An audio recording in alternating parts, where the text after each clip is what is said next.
to make a voiceover on this one because the factory was really noisy, a lot of air, a lot of grinding, and the radio was on, so I didn't want the YouTube police to jump all over me. So this is why I've done a voiceover.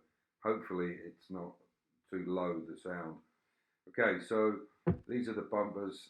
This is the old overriders. I just wanted to check what the profile was like on them. But you can see they've already been stripped down. They've just been stripped with it down to acid to get all the rust and things off them.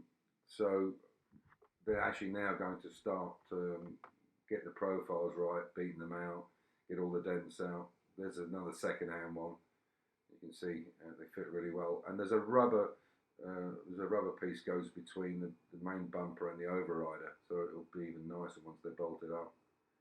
So what I did then was I tried one of the new ones that I'd got from Jaguar. This is the old ones here. I asked Florian, the guy that owns the company, what he thought. He said no, there was no way he could repair them for the kind of money that he wanted. The brand new ones were from Jaguar, and you can see there that profile is really nice. You imagine that with the rubber in there, it's going to be spot on the money.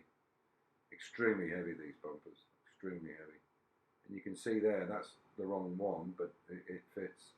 They're obviously the same profile on them, apart from that mouth in the middle. So he said about 4 weeks, possibly 4 weeks before we get them back. There's no big rush on them, but we will need to mount the car back onto the chassis to put these bumpers in to make sure everything lines up correctly. So, as I say, they're going to start the hammering work and get everything nice and sorted out, everything flat. Anything that needs welding, they weld. And then they'll dip them in copper. I don't know the whole process, but copper and then chrome. There we go. This is some stuff from, I think it's a 1924, 1918 Benz. And look at those headlamps, they're absolutely gorgeous. So I just thought I'd show you some of the other stuff. They're called Gillick of Graz.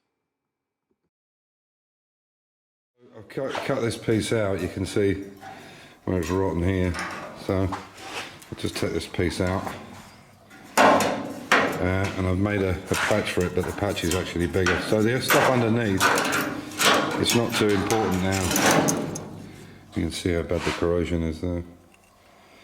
It's pretty bad. So I don't need to worry about cleaning up this end like you normally would to make this fit with the intergrips. So what I can do now is lay this over the top, and I can get rid of that braze as well at the same time. So I'll pop it back in and I'll show you. Okay, so there's the patch over the top with the one on the inside that's down there on the floor. Sorry about the camera. So that's the patch on there. So what I'll do now is I'll go along and I'll cut at 45 like this Fitzee's method, and then I'll push it in, weld, push, weld, and then I'll show you as I go along. Okay, so I've got the top piece in, but there's a rod in here which they put in the old cars. They used to put a piece of rod in and roll the metal over it. So what I'm going to do now is I'm going to start down this side and come along here. I've cut that in at 45 and it's nice. The only thing I would say is it's a great system. Amir did, is it that wing there? Yeah. Amir did this wing here. Looking from, and you can see, yeah, but you can see it there. But the longer the patch, the bigger the patch, for want of a better word, the longer or bigger it is, the easier it is to manipulate this. If it's small and it's on an angle and it's rigid, it's a bit more difficult to cut a little bit and then do it. I think it'll be easier here because it's just the wing thickness, whereas here it's a rolled edge and it's a bit more difficult to do it. So I'll see how I get on with this one and I'll show you. But it pressed in reasonably easy. I had to use a clamp in a few places, but if I couldn't get to that edge, then that would be impossible to do. But yeah, horses for courses. I think the big patch, yeah, worth doing. If it's not too stressed, if it's rolled like that, it's got a tight roll on it, I would say the intergrips probably might be better. So a combination. Okay, so I've cut this end out. As you can see, I've gone right down the side, but this panel is quite small compared to the one that Fitzee was put on the fuel tank. As I said, I think when there's a bend in it or stress and it's difficult. But if I shove this in now, the effect that he's talking about is absolutely right. You can see, if I push that in, you can see how that's coming in line. You can see there's an edge there now, and when I push it in, it lines up. So it works. So I'll get this one tacked in. Okay, so I've got it in, it's got to be finished up. As you can see, that end's pretty much finished, and down here I've got to go all the way along. I haven't ground this off yet. It's pretty good. As I said, the only problem for me is if it's a tight curve and it's very hard to manipulate the steel. With a big patch, a lot easier. So on this one here, I'm going to cut it out the same way, and I'll use the intergrips, only because of the bend in it. But when you've got a longer piece or a piece that's flat, definitely it's the way to go. And luckily enough, I've got myself a new Bosch angle grinder. Really good. It's a 750. Well happy with that, and it's about €30 off normal price. And my air file or air finger sander, I always had trouble getting bands for these, and it turns out that our local store had them. So we can't go to the store, but we can click and collect, which I hate computer stuff. But it did work after a lot of pissing around. It took about an hour, but eventually we did get it, and I managed to get 15 blades. 15 bands. So that finger grinder's back in commission. So to finish up for this video, okay, so this one's in. I'll have to lead load it as well. But you can see this one's ready to come out. This one I've cut straight. So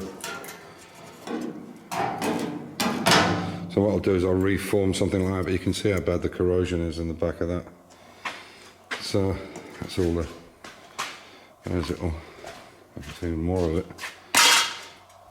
So I'll put a new piece in, but as I say, I'm going to clean this up, and I'm going to do it the conventional way with the intergrips. Okay, so I've had to do a few things here. This box section here has all been put in new, and it was slightly high. That's how it's supposed to sit, without a little gap there. So it was actually coming up at a slight angle here. It's kind of like that. So what I've done is I've cut the edges down and re-welded it back. So now it's straight all the way through. This has just been put on as a temporary. In here there's a hockey stick, what they call the hockey stick goes in here. But strangely enough, and I can't find anything unless there's somebody out there who knows the 150s well, but for some reason there doesn't seem to be any cover here between the wing and here. Now, getting road dirt up there seems stupid because all the hinges is in there, and this is why they're always bad. So what I did was, on the last car, on Johan's car, I made a cover, something like this. This is just a scrap piece, but I made a cover that went under there. And then what we did was we used the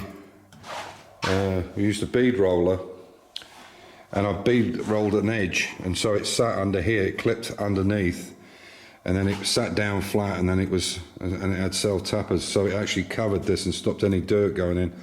All the pictures I've seen, I've never seen a cover over these, but I don't think it would be a bad idea. Something we could easily take off when it's sitting, just stick a screwdriver on it, and you could actually check inside. Plus it would be good for the cavity wax as well. It'd stop all the cavity wax getting manky and dirty. So tomorrow I'll crack on with that one. Just to show you where we're at. So this is really taking shape now. It fits really nice, even without the rubber in between the tonne and the rear wing. It looks really great. So I was going to finish that up tomorrow. You can see, hopefully, how the car's upside down, obviously, but you can see here how good. In fact, I'll bring the camera down. Maybe if I can. So you can see how well that one's sitting, and this one on the other side is the same. So, sorry, it's upside down, guys, but I'm working on the other side. So, but you can see how well that fits now. Profile's really good. Still a bit of work to do on that one, but this one's absolutely spot on, and that's without the rubber. I would imagine that's why they put these rubber bits in. Actually, was to make the joint easier. But there you go. So that's us for another video. Yeah, we're getting on. We're getting through it. So I'll get that one done tomorrow. I've got to make a new tab here. You can see again, look at the rust here. This is a tab that I've cut off, and I've marked it here. You can see that that went between those two marks there. Hang on, I'll show you. Get the camera right. That went in between them two, so I can clean inside now. This is for the wing stay. Basically, the reason that's there is because this has to come in. It can't because of that just now, because this is just bolted on here. I'll take this off. It's just to stop the wing being floppy when it was in transit. But the idea is that it pulls this in. When you lift on this for the stay, even though this has to be repaired, you can see it just, as you lift it, it pulls in a little. So, there we are. Make them tomorrow. And yeah, we're good. It's looking good along there now. So I'll get all that fixed up, and should have another video next week maybe. So, as usual, stay safe, keep the faith, enjoy your hobby, and catch you in the next one, guys. Take care.